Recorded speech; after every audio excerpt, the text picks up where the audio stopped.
for everyone. Over to you, Dianna. Thank you, Dr. Singh, and thank you for such a warm introduction. Good morning to everyone on this platform.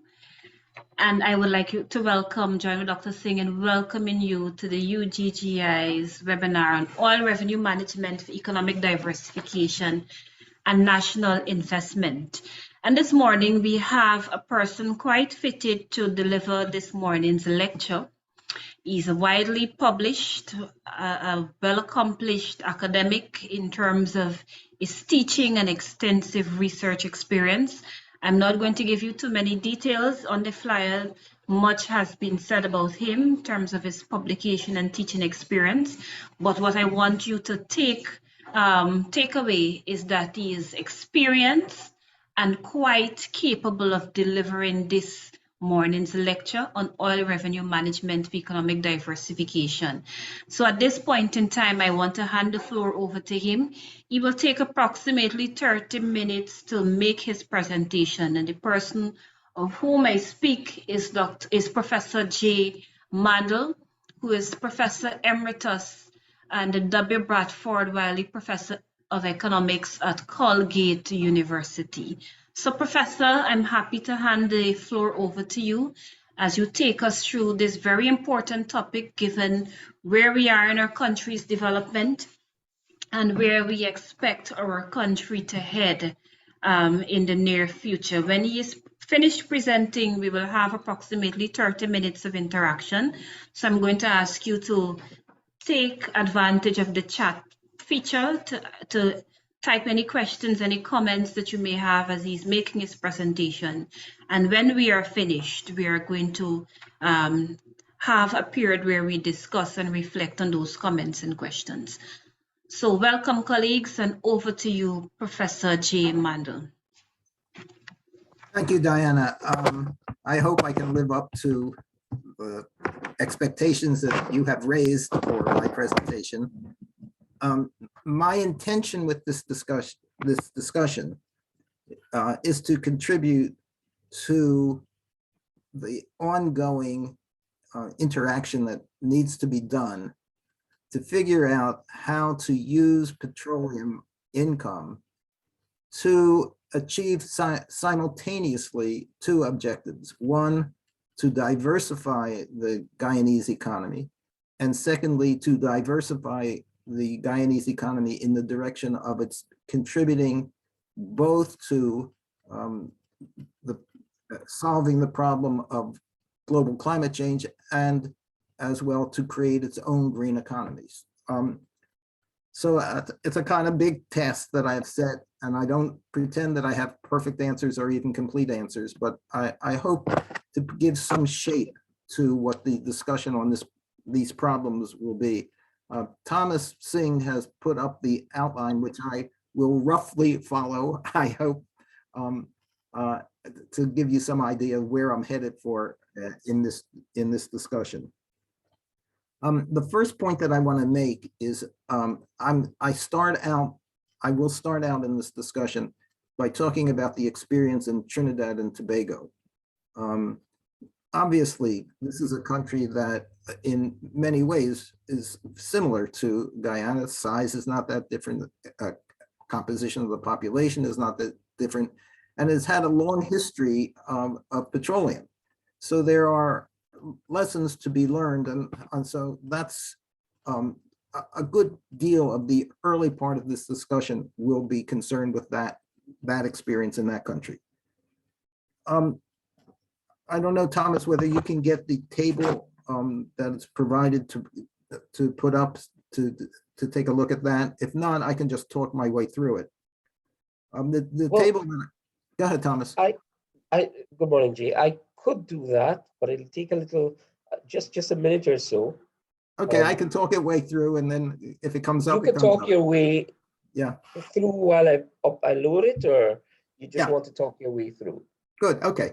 The table that I have is concerning the experience of Trinidad and Tobago since 2006.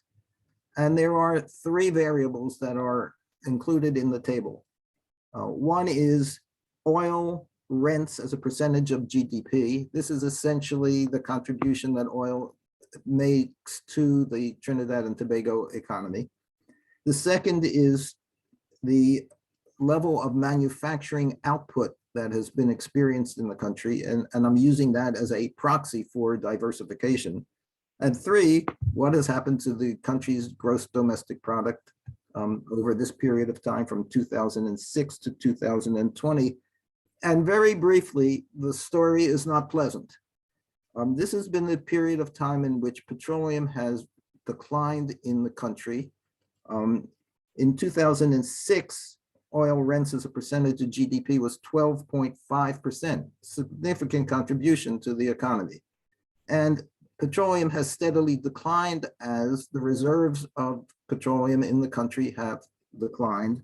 So instead of 12.5% in 2006, in 2020, that percentage is 2.4%. This is the driver of the Trinidad and Tobago economy, and its decline has been mirrored in what has happened to the country's gross domestic product. Again, from 2006, it was a little over the GDP in constant US dollars was $17,000, and in 2020, $14,000. But that's not, some of that is COVID, but even in 2018, it was at a lower level, 16,000, than it had been in 2006. So petroleum has declined. Other things, natural gas has become more important, but not nearly offsetting the decline in petroleum, and has driven down the country's gross domestic product by a considerable amount. But what is of great importance for this discussion with regard to diversification is that manufacturing has not increased. It was on a level of about $25 million in 2006, and then it went up until about 2009. There it is. So if you see, if you can raise it just a little so we can see 2012, Thomas, the 2019 was 32.06.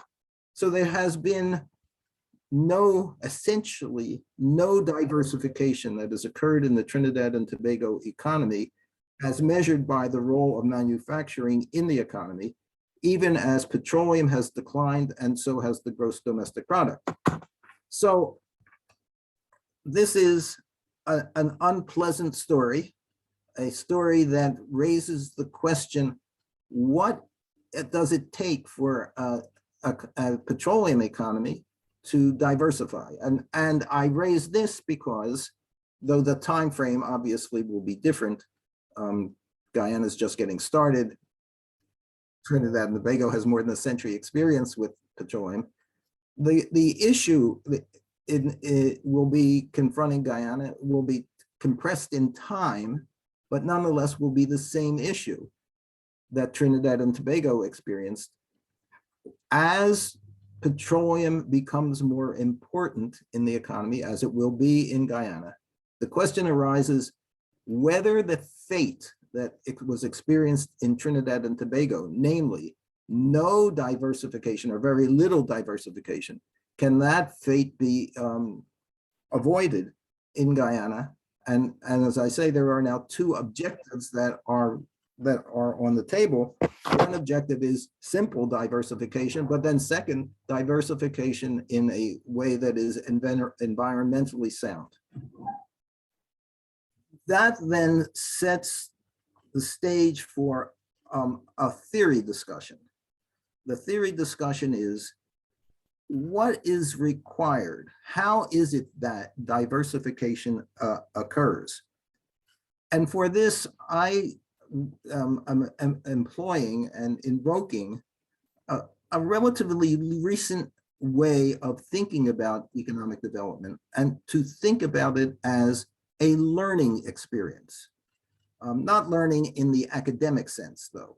Learning with regard to the level of production, the unit of production, and do the people who are involved in the production, do they learn to do one or the other of two different things. One, to produce what they are already producing, but to do it more efficiently and specifically with regard to greater use of technology in production. And then second, do the people who are involved in production learn to produce new products, diversification. So this is not a question of just talking about the level of investment, though that's important. Efficiency criteria, do the markets function as the way they're supposed to function to make sure that resources are allocated in an efficient way. This is, what does it take for people to learn to either produce better or to produce more different kinds of products? An approach to this is what is called product forest theory.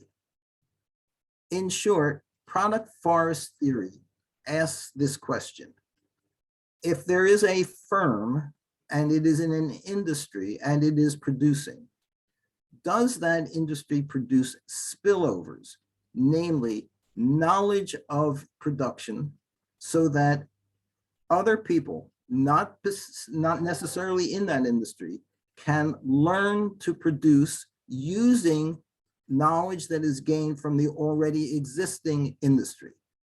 And so what this is talking about is, are the pioneer industries, industries from which learning can occur?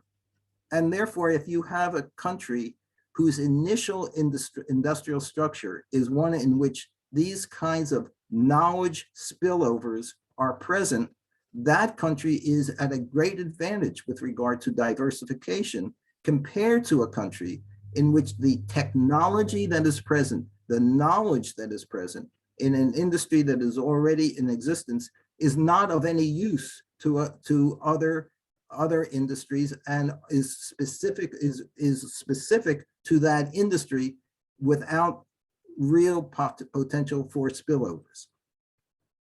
Now, it turns out that in the Caribbean, this region has been put in a very unfortunate situation with regard to product spillovers.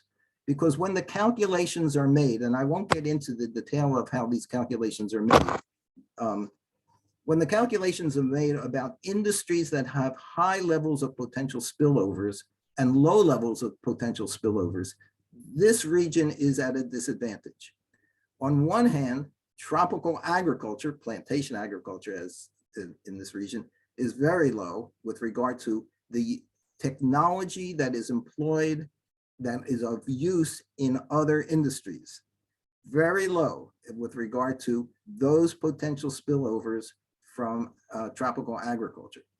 But even worse, and indeed the lowest industry with regard to this kind of spillover phenomenon is petroleum. I won't give you the numbers, but it is quite a dramatically low level. And so the way to think about this, if you're in a forest and the forest is composed of industries, the industries that are close together with regard to their technology are the industries in which the country would be at an advantage with regard to diversification. If you have an industry that is far removed from the forest, the spillovers are low, and therefore the potential for diversification is low. And as I say, the region has been ill-served by the industries that are present with regard to this particular issue, namely the technology that is employed in already existing industries, and the likelihood that technological and knowledge spillovers will spawn new industries. So this is a framework in which to understand, on one hand, at least to some extent, I don't claim this to be the only issue involved, but it does put a country at a disadvantage if its industries are far removed from the center of the forest. Trinidad suffered from this. Not though without seriously considering the issues that are involved, especially in the development program that they developed in the beginning of the 20th century. There was an active debate concerning how this very same issue that we're talking about right now, how to use Trinidad and Tobago's petroleum to diversify the economy. It was quite an active debate.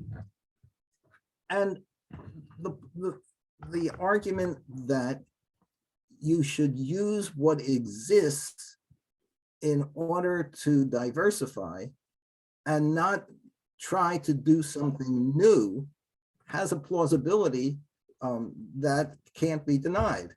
If you build on what you have, it seems to be logically the right thing to do.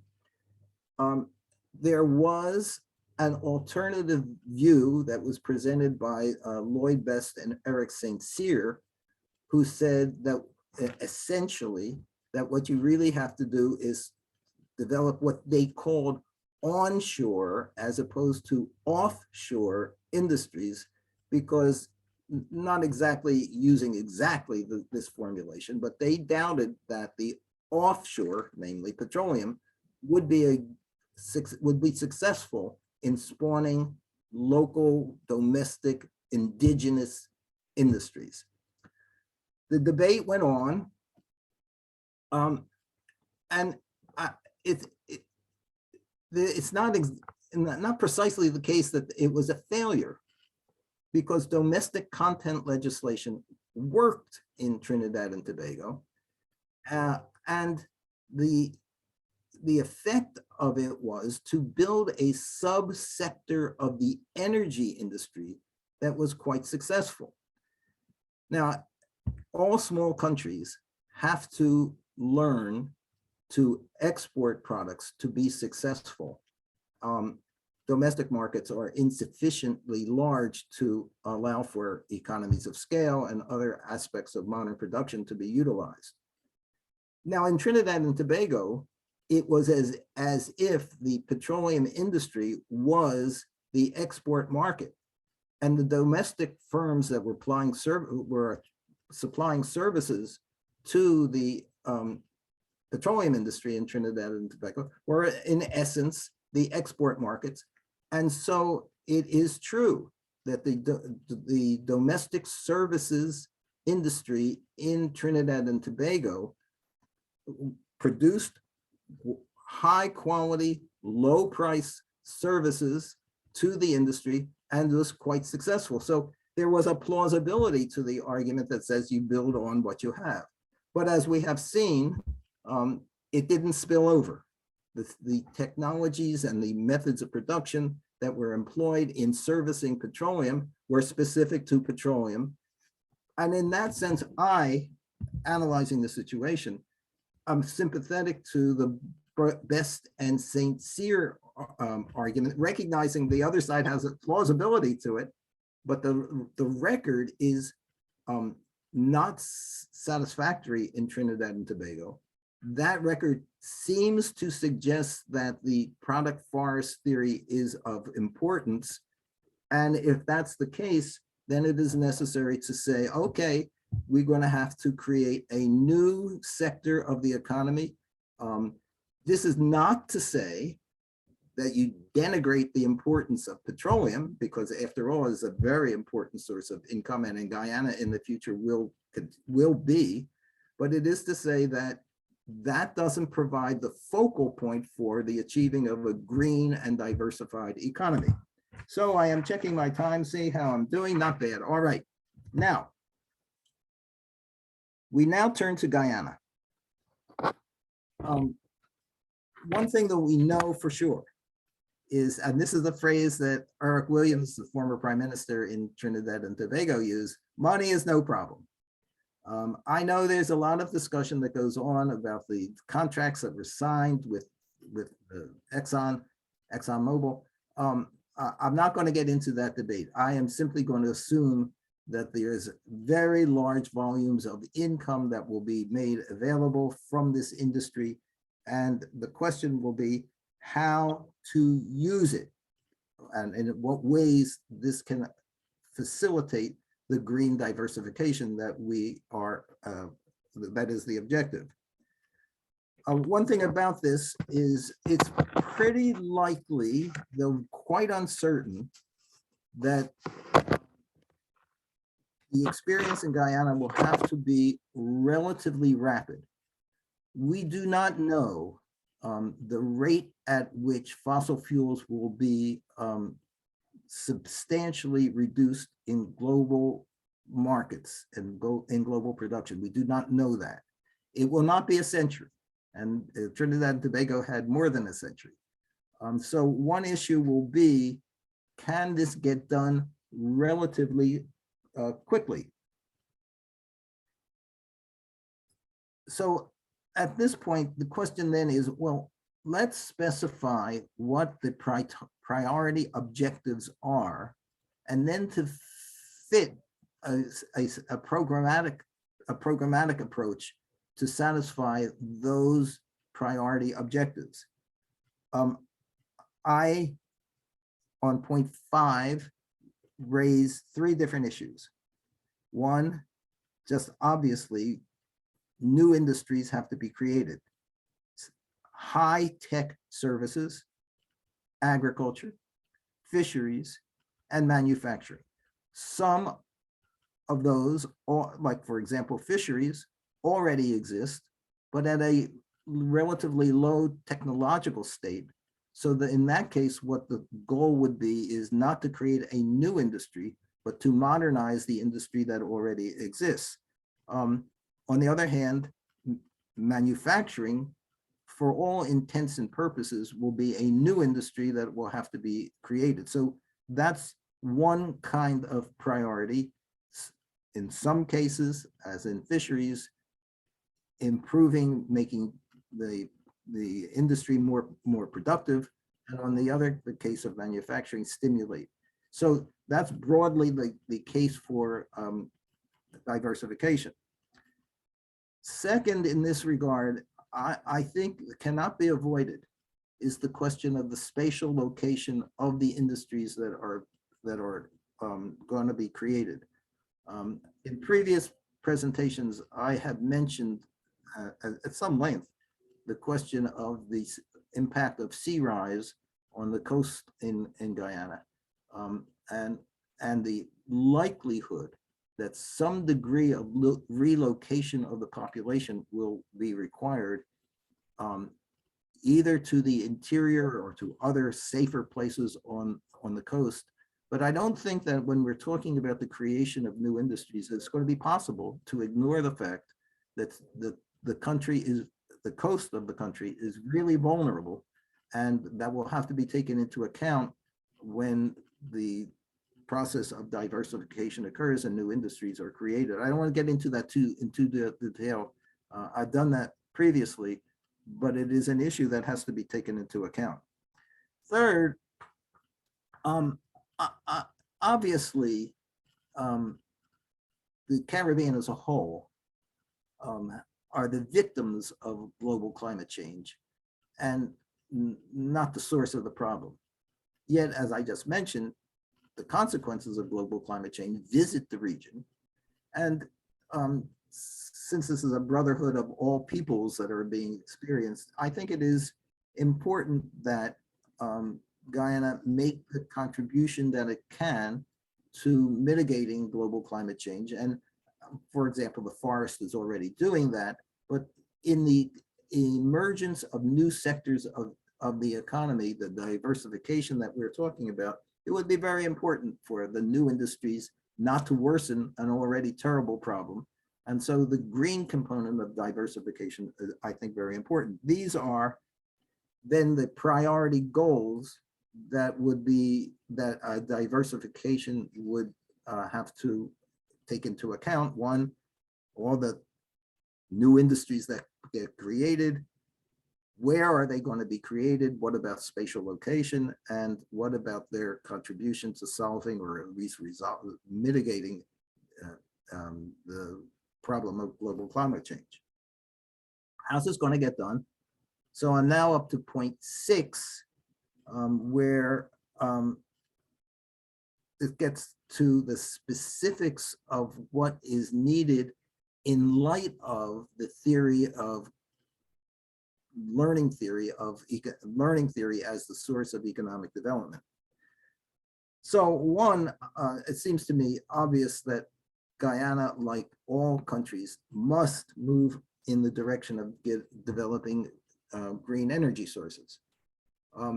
No economic development can occur when energy is inadequately supplied.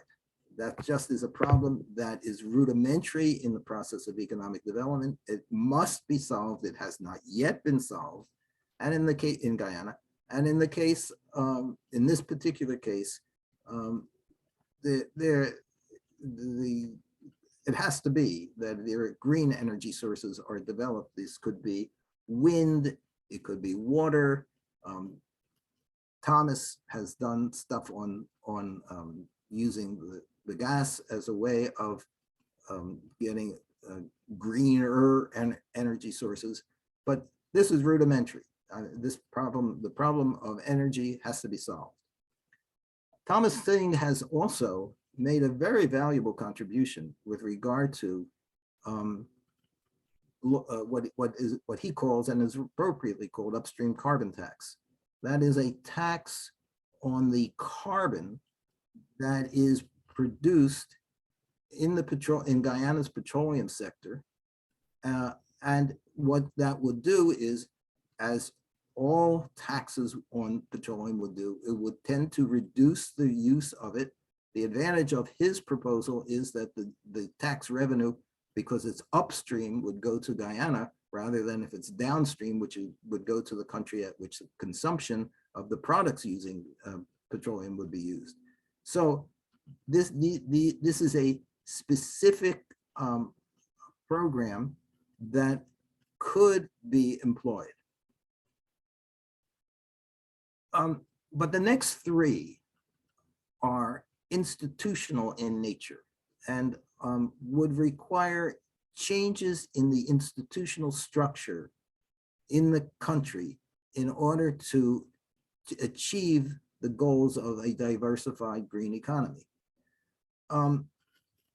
This is all under the heading of creating a development state, a public sector which actively promotes the process of economic development and green diversification, as we are talking about it. And this is asking of the public sector more than simply trying to attract private investment from overseas. This is an effort to shape domestically the industries that are sought after, with particular reference to developing the skills and needs, needed for technological advance in the country. So this is a very domestic-oriented program. And specifically, countries that have been successful in achieving modern diversification and development have all used public sector support, active public sector support to promote this. So the 3 things that I have on this under number 6 are: 1, an agency, a specific agency that will promote startup firms and promote the startup firms with technical assistance. And this will require high levels of human capital in the agency, which agency is designed to achieve this kind of economic diversification. Remember, this is all in the context, and this is the reason I emphasize this. This is all in the context that petroleum won't do that. Petroleum is outside of the center of the forest. There are not spillovers that are going to be available that will spontaneously create this kind of diversification. If if petroleum were in the center of the forest and technical spillovers were abundant, then the role for this this public sector development promoting agency would be minimized.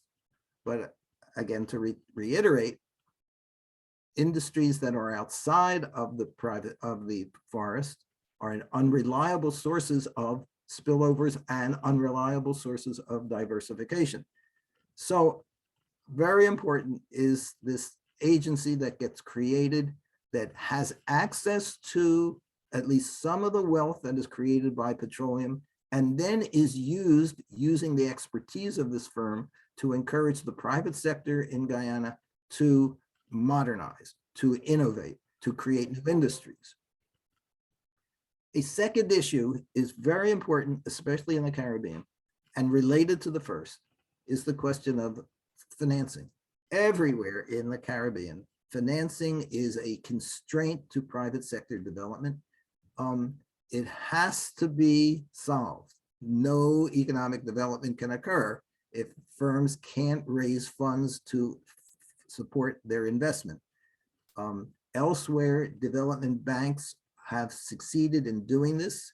It's a hard job. Again, the development bank has to be staffed by people with high levels of technical competence to know and to be able to discern where the potential for diversification is, encouraging that, and then on the other hand, avoiding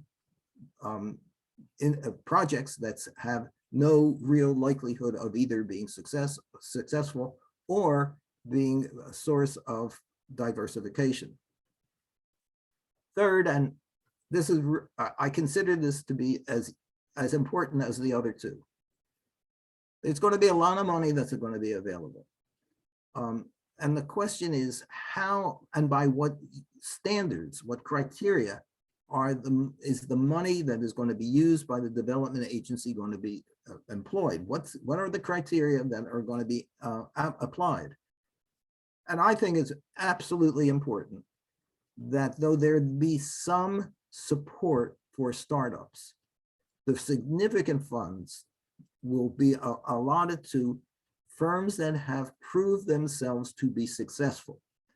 And what does it mean to be successful in a small country like Guyana, or it was in Trinidad and Tobago? It has to be a firm that is export oriented and has shown success and has shown that it has experienced success in those export markets. Economic development in the region, especially in Guyana, is going to require a whole new orientation for the private sector, so that the benefits of competition, the benefits that are associated with having to produce world-class, relatively competitive price products, those are the ways that the small country can achieve economic development. And that pressure to be productive and high quality is simply inadequately provided in the domestic market. Now, the CARICOM markets can serve to some extent in that, and so integration is still a tool to be used, but still it will require, I am certain, that the pressure of competition in global markets will be required. This then, I'm getting near to the end. This then, to come full circle, domestic content is fine. As is in the case of Trinidad and Tobago, it is perfectly reasonable to have domestic content legislation so that ExxonMobil and other petroleum countries, other petroleum companies find their source of services and in the local productive sector. It's fine, but what I insist on, it is not sufficient to achieve what needs to be achieved if this country is to take full advantage of the wealth that is available from petroleum. And so what I am especially emphasizing as we come to the end is this institutional change that is required in Guyana. That is, it's developing as a development state in which, in the public sector, there is support for startups. There is financing that is made available, and it is all directed to firms that are successful in global markets, in export markets. So I'm at the end. I'm going to check my time. I think I did all right. Yes, not too bad. The two takeaways, just to summarize what this discussion was all about. One, petroleum will not spawn learning and green diversification by itself. Petroleum produces the revenue that would allow, if the institutional structure of the economy, of the society is appropriate, petroleum will allow for the revenues that will allow for diversification, green diversification to occur. That's the role that the industry can play. But learning for green diversification will require policies to support and provide incentives, namely through the institutions associated with a development state. Well, okay. I've covered what I need to cover. I am very interested to learn what people have to say about this. Thank you very much for listening to me. All right, thank you, Professor Mandle. Indeed, an excellent presentation. You've covered quite a number of useful ideas and concepts that will help us navigate how we use our petroleum resources to bring about diversification. And your last point is a very important one. And the implication of that is that we should not assume that it's a straightforward process. It's simply having the financial resources means that diversification will be an immediate outcome. It needs to be a carefully navigated process, and critical to that is institutional change. And I take note of the fact that you've identified a few areas where the institutional change needs to be a bit more focused, supporting startup enterprises, addressing financing constraints, and supporting export-oriented industries, given the limitations of our very small market, which I anticipate will not remain very small for too long. We will have return migration, we will have an influx of foreign nationals, but nonetheless, the global market does offer much more advantages. I've placed in the chat an indication that you should use the raise hand facility or the chat feature if you have any questions. I'm going to now open the floor to comments and questions directed at Professor Mandle. I'm going to take about 2 to 3 at a time, and then I'm going to ask him to respond. I see 3 hands already raised. So I'll give those persons the opportunity to make their interventions, and then I'm going to ask Professor Mandle to respond accordingly. I recognize that Mr. Frederick Collins had his hand raised first, so I'm going to give him the first shot, followed by Mr. Lobo and Mr. Stefan Munsami in that order. So Mr. Collins, over to you, please. Thank you. Good morning. Are you hearing me? Loud and clear, sir. Go ahead. Good morning, especially to Professor Mandle. I want to mention to him, and I'm happy that he referred to his previous reference to Georgetown situation and the possible effects of climate change, because I was there when he made that presentation. I think he mentioned 40 years.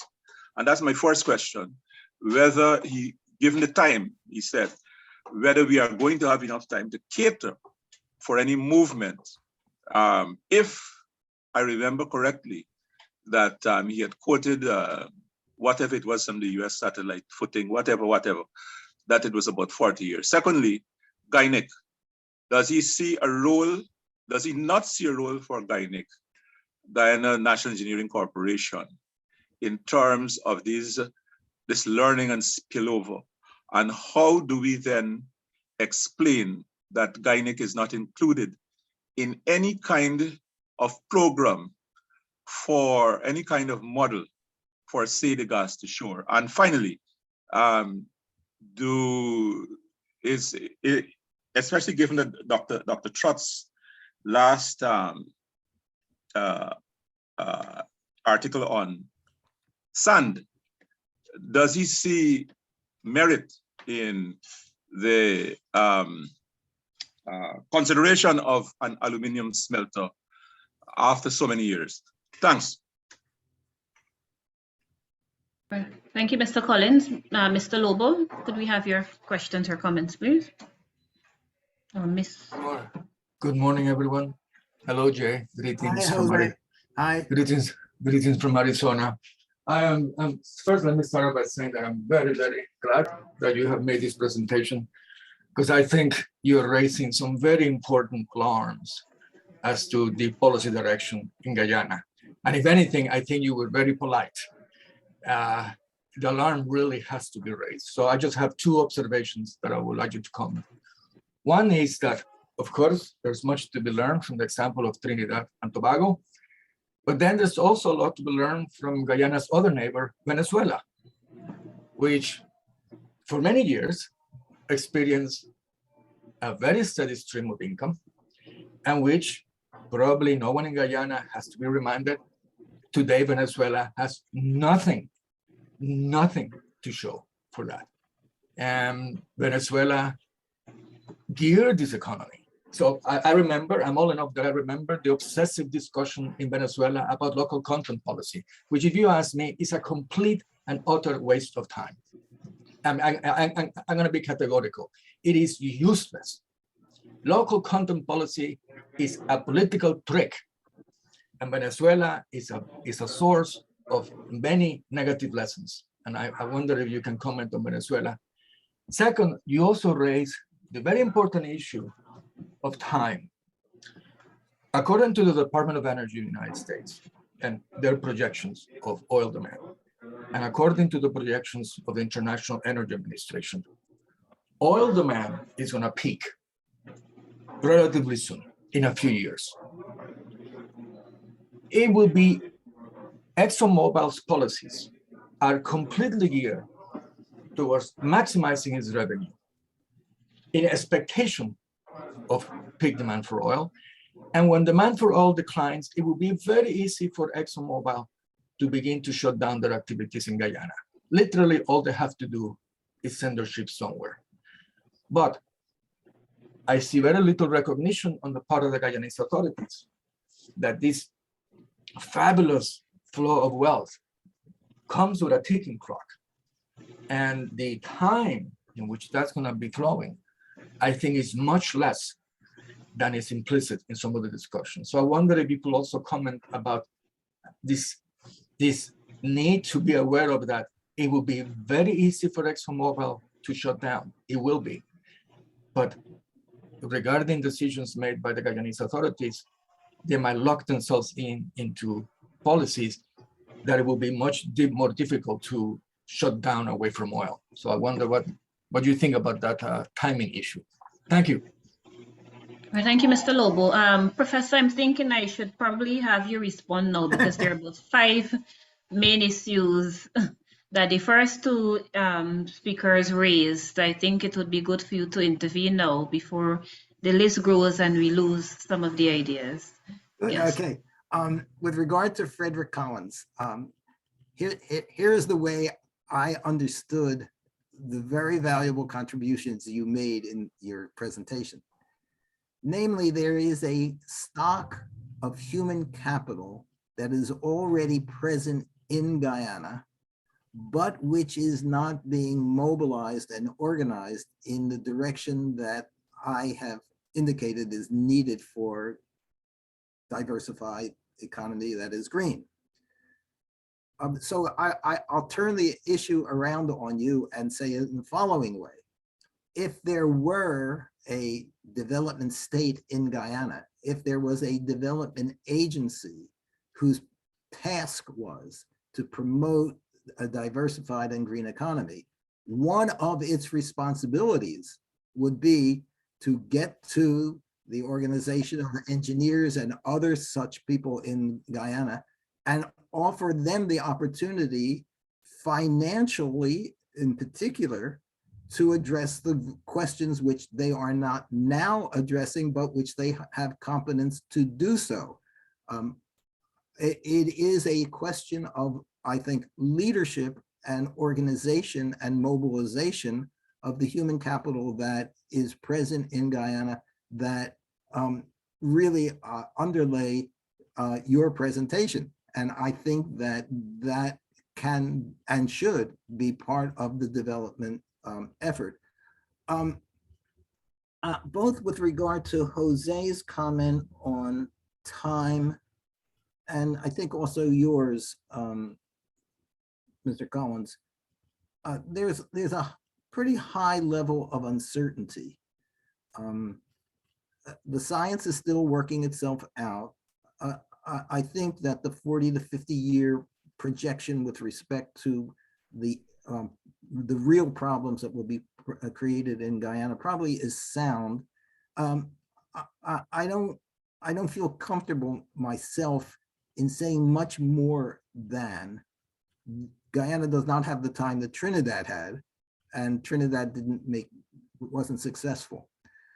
On Jose Lobo's comment with respect to Venezuela, of course, that's exactly right. And again, it is true that the experience that it occurred in that country corresponds to the one in Trinidad and Tobago.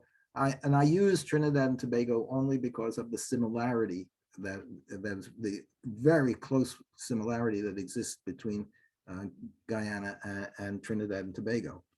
One more point, and I mean, this is just a quibble with Jose. I think that the Guyanese industry will be one of the latest of the ones that get shut down. Guyana, the cost of production and the quality of the product that comes from the offshore industry in this country, costs are low and quality is high. I think there'll be many other locations that shut down before Guyana gets shut down by ExxonMobil. But of course, your general point is right. That decision about when to shut off the tap is not going to be made in Guyana, and certainly not being made by the Guyana political leadership.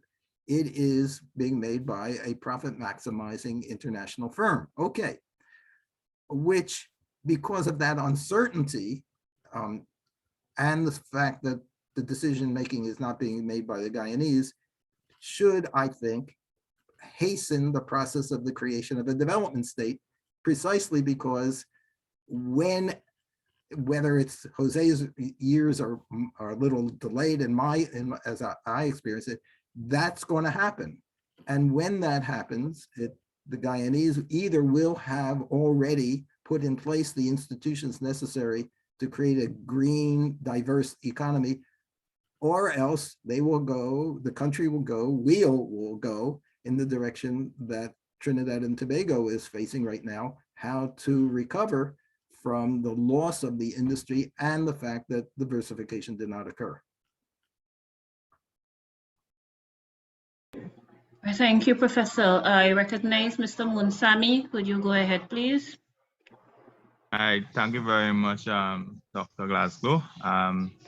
I just want to again commend Professor Mandle for always a very invigorating topic presentation, discussion, and I'm really excited as to some of the information that he brought out within the last 40 minutes.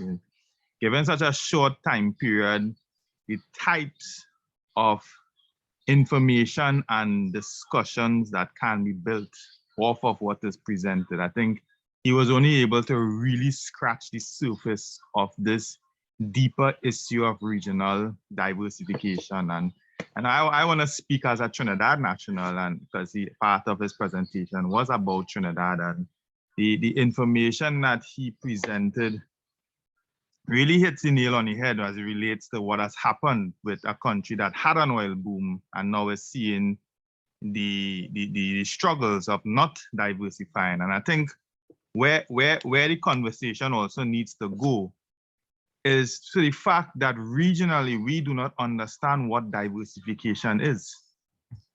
If you look at it, if you look at what happened in Trinidad, if you understand the complexity of diversification, there are such aspects as negative diversification, and which has happened to Trinidad.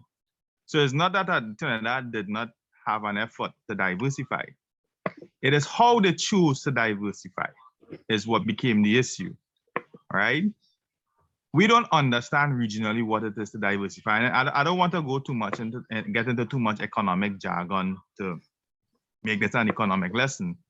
But if you look simply going back to the wealth of a nation, which is essentially the point of diversification, we want to be able to maintain and sustain wealth over time, which plays into the concept of weak sustainability development, right?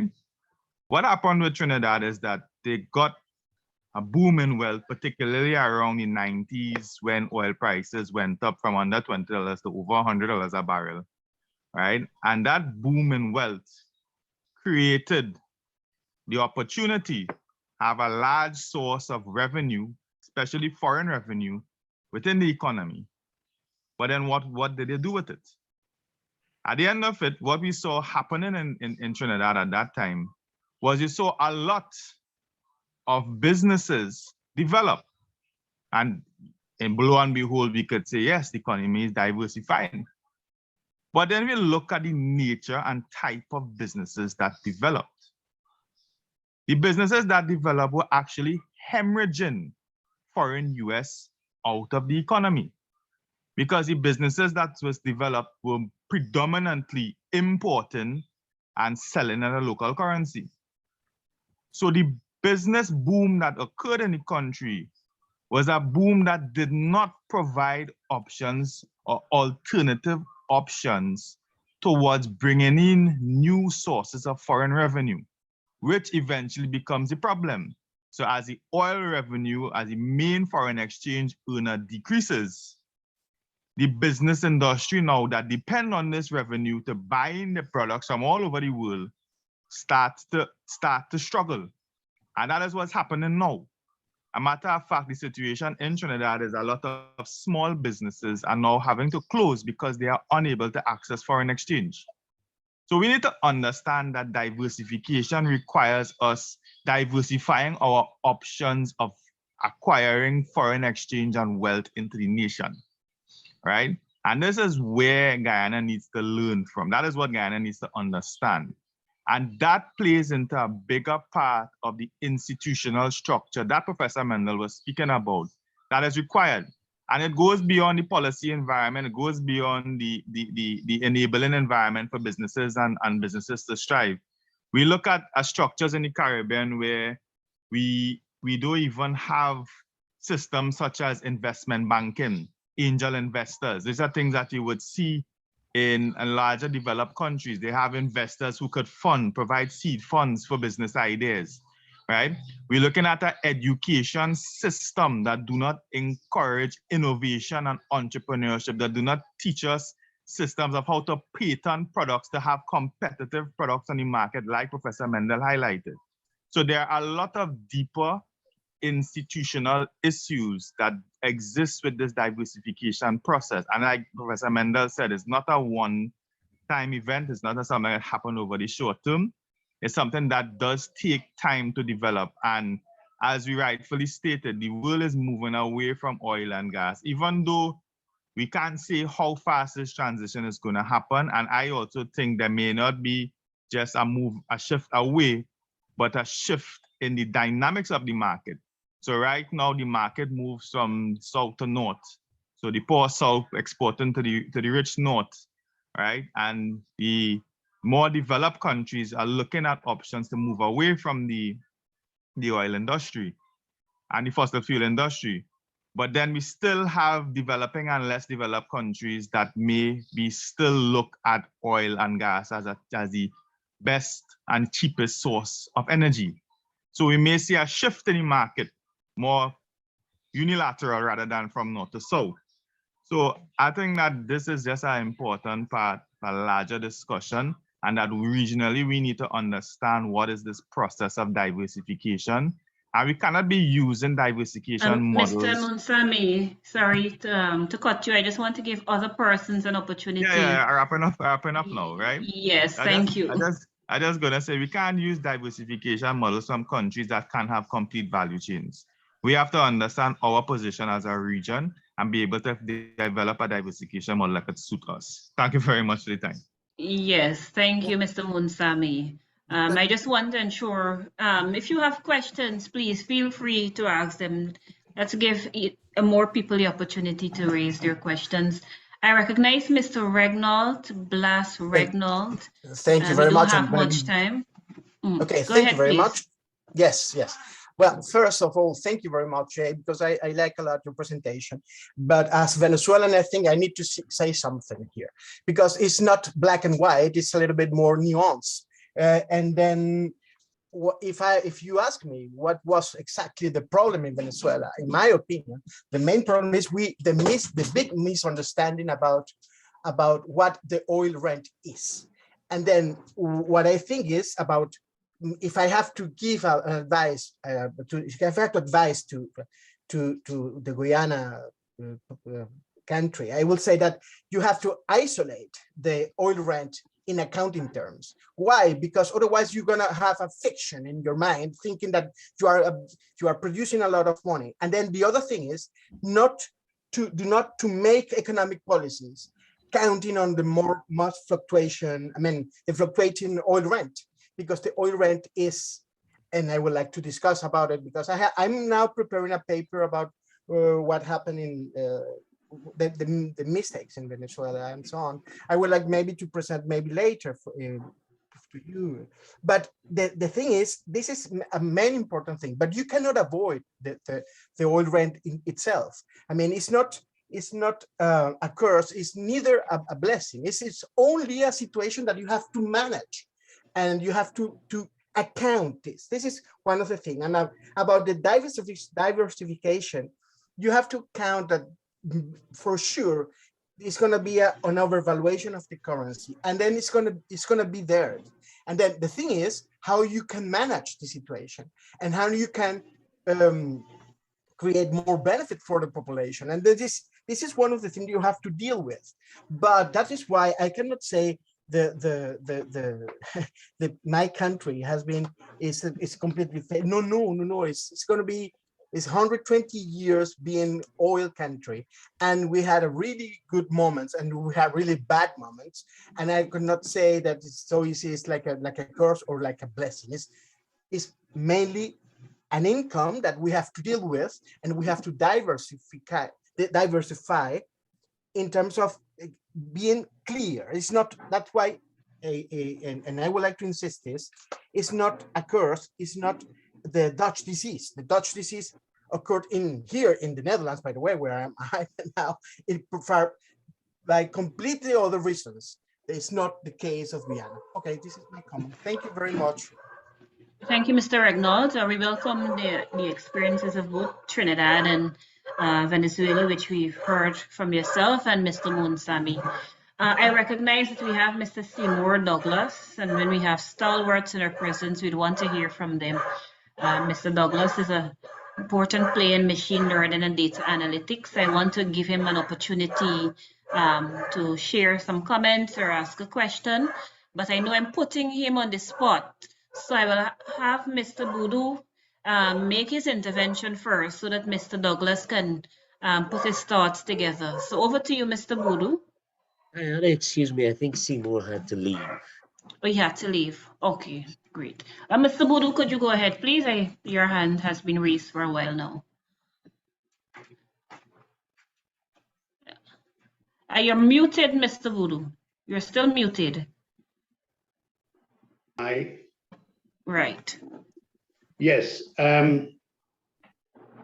Professor Mandle has made a very good presentation on diversification of the economy. Now, this is not new information.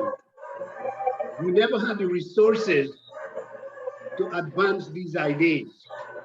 People talk about this since the 1960s, early 1960s. My real question, however, is how are these discussions and ideas transmitted to the politicians, the government? I mean, we can talk, but is the government listening to what we have? And secondly, in my view, the government has no comprehensive structure for developing the economy. You know, you hear one day we want an oil company. You hear the other day that we got $106 million on our last lift on Unity. The problem is we have a lot of surrounding questions. The questions of unity in the country, people not coming together, the politicians are not listening to us. You know, look, diversification take a number of forms. There was a concept called industrial estates. Cuba, just Cuba. Cuba has used this concept to bring in foreign capital. The whole of the peninsula of Varadero is now developed with foreign capital, with some incentive from the Cuban government.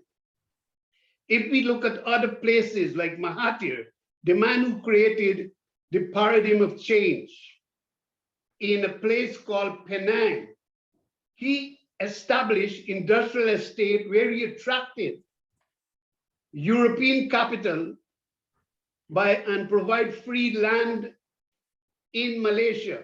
And the concept was to employ Malaysian labor. If we look a little outside at a place called outside of Malaysia, you will find that there is a little island there like Crab Island, where 3 countries have come together and have started to employ the local Indonesian people using some funds locally, but attracting foreign capital. For our country to work, we'll have to have foreign capital. We can talk a lot about diversification and all these things, but there are a lot of restraint in our country. Our labor force is very small. We'll have to import people, and that will have political ramifications. There are a lot of factors going on. And the big thing, which I must mention, is that the contract with Exxon was very bad, that we are not getting what we were supposed to get. As one speaker said, Exxon can jump away anytime. All they have to do is to take their vessel and move. We have no control over them. And this has been happening all in our history. Our resources are being exploited by Exxon, at one time by Alcan, at one time by the manganese company, at one time by Booker's.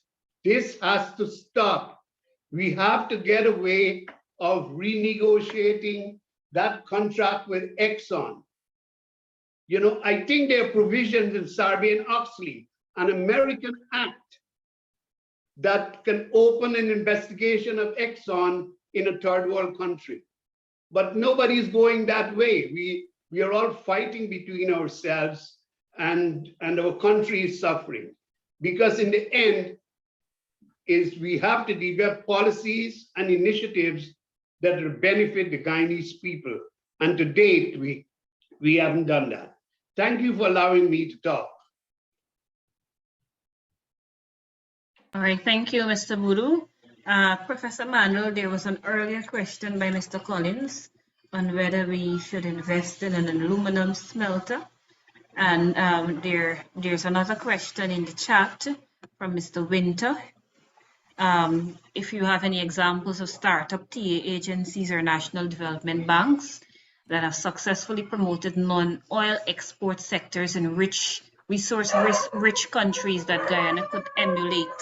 And there was an earlier comment about using our diversity by Mr. Randolph Williams, or racial diversity as a competitive or dynamic advantage rather than as a distracting element in our development efforts. Could you respond to those comments and questions, please? I can only respond to some of them. I lack the technical expertise to be able to respond to aluminum smelter. This is exactly what the role would be of the people who populate the development agency. They would be responsible for assessing the possibility of success. So on that one, I have no answer. Several years ago at Moray House, however, I was giving a lecture, and something which seemed to me quite obvious, but again, I don't have real expertise. I simply don't understand why gold is exported from the country when a smelter would allow for a jewelry industry to emerge in the country. Again, there might be a good answer, that I don't have because of my lack of expertise, but the aluminum, the bauxite, alumina, and gold questions raise is exactly the kinds of things that would be taken up in the development state. And on the question of, has this worked elsewhere? That's exactly what the Asian experience has been. Now, for many years, it was people would argue that global capitalism makes the economic development of poor countries impossible. Then came the four Asian tigers and then other countries that illustrate the fact that that's just not true. That especially globalization and the technology that has integrated the world economy has made it quite possible for poor countries to produce products for global markets and do so successfully. A country like Bangladesh, where I've been several times, at one time was viewed an absolute basket case, but because of changes in the nature of the distribution and transportation and communications technology, it's been quite possible for that country to secure high levels of economic growth. Not so much diversification, but it may well yet happen. Several of the points that have been made allude to the fact that this understanding of the process of economic development and diversification and the role of the state in a cooperative relationship with the private sector, that understanding is not well distributed in the region. There's been a long history of people being very suspicious of the private sector. There's been a long history of experiments with the public sector being the dominant sector, and that has not worked.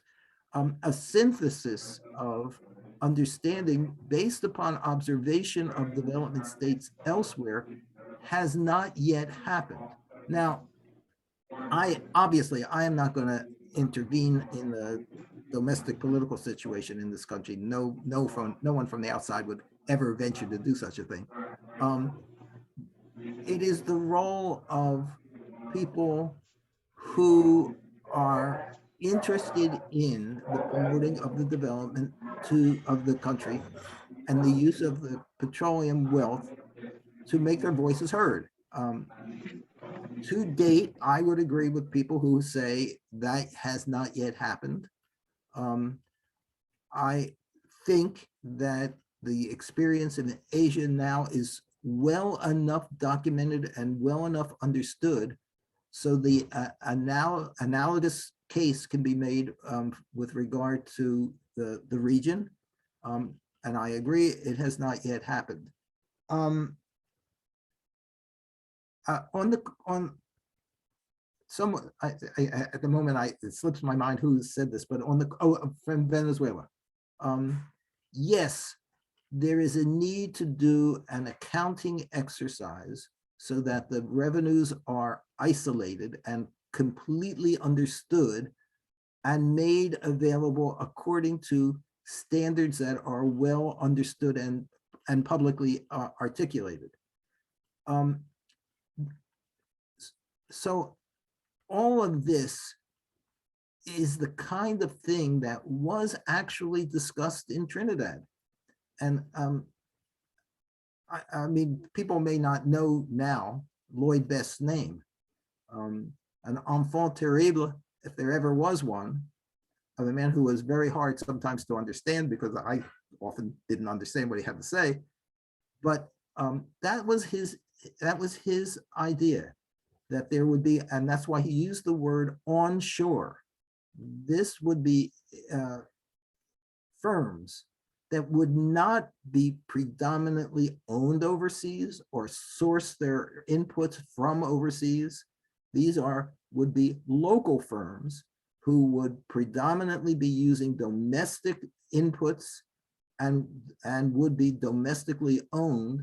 These were the kinds of firms that Lloyd Best and Eric St. Cyr were trying to advocate in order to produce a local private sector that had viability. What Lloyd didn't too much talk about was the role of the public sector in encouraging those kinds of firms. And this now finally last point I want to make is goes back to Jose Lobo's view of domestic content.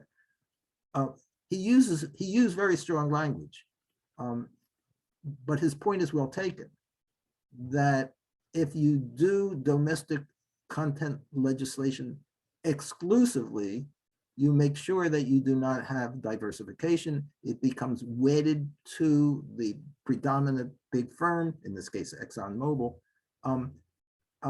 and doesn't get accomplished what Lloyd Best and Eric St. Cyr wanted, which is domestically owned and firms that use domestic inputs in their production. And I should add, and develop their own methods of production.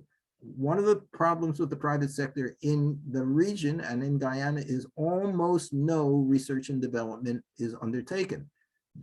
That's a sure way to secure dependence, because methods of production, the technology would have to be imported. But that then goes to the size of the firms, and that then goes to the question of financing.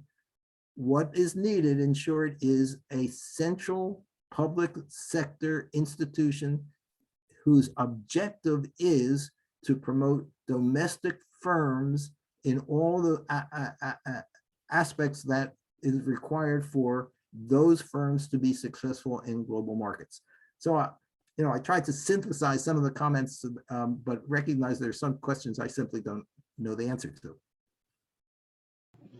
Thank you, Professor. And just reflecting on your question about the gold industry and the fact that we continue to export a primary product when there's so much potential to move up the value chain.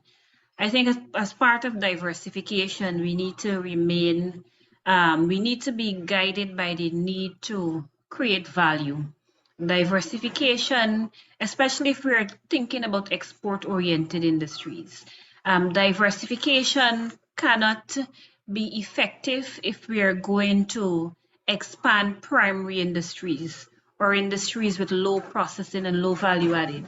We need to move up the value chain and create better products. Higher value added products will attract higher earnings on international markets. So that's an important area. I mean, gold has done very well in terms of prices for the primary product on the world market. But it will serve us better if we can create value-added industries, expand jewelry production and other value-added activities. I wanted to hear, I don't see any other requests for the floor. I think it's about that time for us to wrap up. But Professor, I just wanted to quickly tap into your brain in terms of regional development. You've indicated that there are certain priorities we should focus on: agriculture, fisheries, manufacturing, but you spoke to spatial location considerations. And given that Guyana is a country with diversified regions, both in administrative and natural terms, Should we be thinking about industrial development from a regional perspective, taking advantage of the unique resource endowments to Region 3, where we have a lot of rice, or Region 5, or Region 6, or Region 2, where you have fruits and vegetables? What are your sentiments on that approach to industrial development, where we keep at the back of our minds the uniqueness of our administrative regions and trying to push development at that regional level? Your question went to the regional level within Guyana. Right. Right. Yes. And that raises the question, I alluded to it by referring to the threat to the coast. And in light of that, what are the natural resource endowments elsewhere which would dictate what can and cannot be, especially with regard to agriculture, be encouraged? The temptation is to say that agriculture can be removed to the interior, but there are issues with regard to soil quality that have to be discussed on a quite specific regional level, whether or not they correspond to the political districts that you're alluding to. It may not be exactly the issue. Similarly, the question of urbanization in the interior, the new discussion about the new city of Silicon City, Bartica, industry that would normally be located near to Georgetown might better, if there were adequate transportation facilities in particular that were constructed, move to new urban centers more in the interior, in those two places in particular. I just want to, but when you said what you said, and my mind, went in a slightly different direction, is the question of regional integration. I mean, when industrialization was first discussed way back in the 1960s, Clive Thomas and Havelock Brewster produced a monumental study about all of the different industries that were possible in the region when the region was taken as a whole. Now, what they didn't do is they didn't identify where a particular industry would be. And so by neglecting to be specific about location, they then raise doubts in people's minds as to whether the country in question or the region in question, the part of the region in question, would be the beneficiary or not. They didn't go far enough. So your question goes to what always bothered me about their study. That is, you need to be quite specific about the location that you're talking about in order both to be economically sound, very important, of course, but also to be able to identify the gainers and losers with regard to the new structure of the economy that gets created. All of this is a big burden for a professional development agency. But as I have said, I don't have to say it again, absent that, given the industry and the limited spillovers that are likely to emerge, absent that high quality, professionally staffed agency, diversification will more look like Trinidad than it will look like something that would be more desirable, especially with regard to the need for environmental policies. All right, thank you, Professor Mandle. I think we've had a lot of food for thought. I'm sure many of us still have questions, comments we want to raise, but time would not permit us going any further. All good things must come to an end. I think quite a lot of useful recommendations and ideas have come out of this forum. The important thing now is to get our policymakers to hear what we're saying and to listen, so that together we can take our country forward. I want to thank you all for joining us today. I'm going to hand the forum over now to Dr. Thomas Singh to close us off officially. Thank you and do enjoy the rest of the day.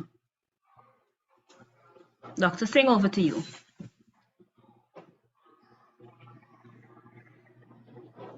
Thank you very much, Diana. Thank you, Jay.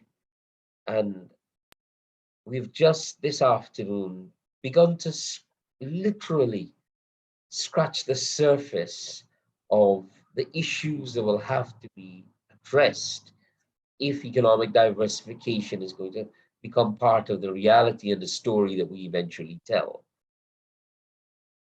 The University of Guyana Green Institute, in recognition that the issues are complex, that in point of fact, while we might all feel, as indeed policymakers do themselves, that we have the answers, the issue is a difficult one. And Jay's very last comment about gainers and losers reminded me of one dimension that we will have to deal with, that the gainers, potential gainers and losers include persons with significant vested interests.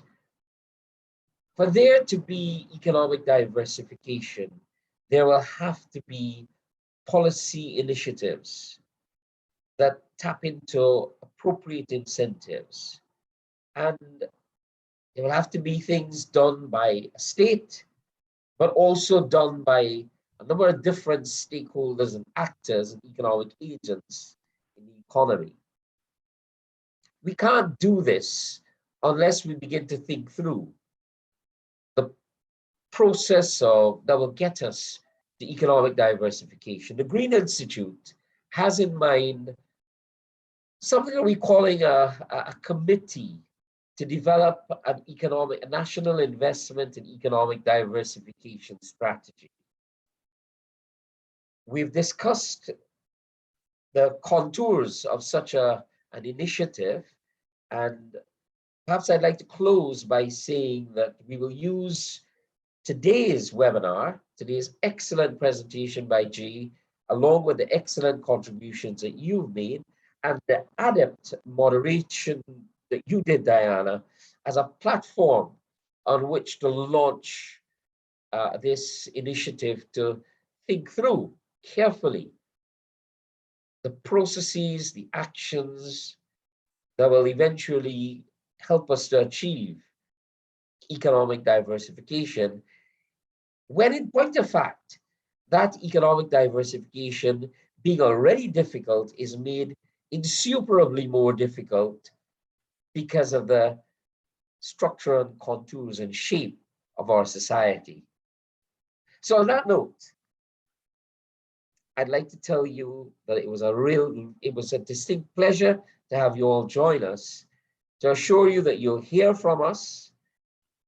Those of you who've joined the webinar and have been sending messages, I know we've had a number of very distinguished people joining us today from different parts of the world. And I would just like to say thank you so much for having joined the University of Guyana Green Institute for this webinar, a webinar that looks to the future, and I wish you well.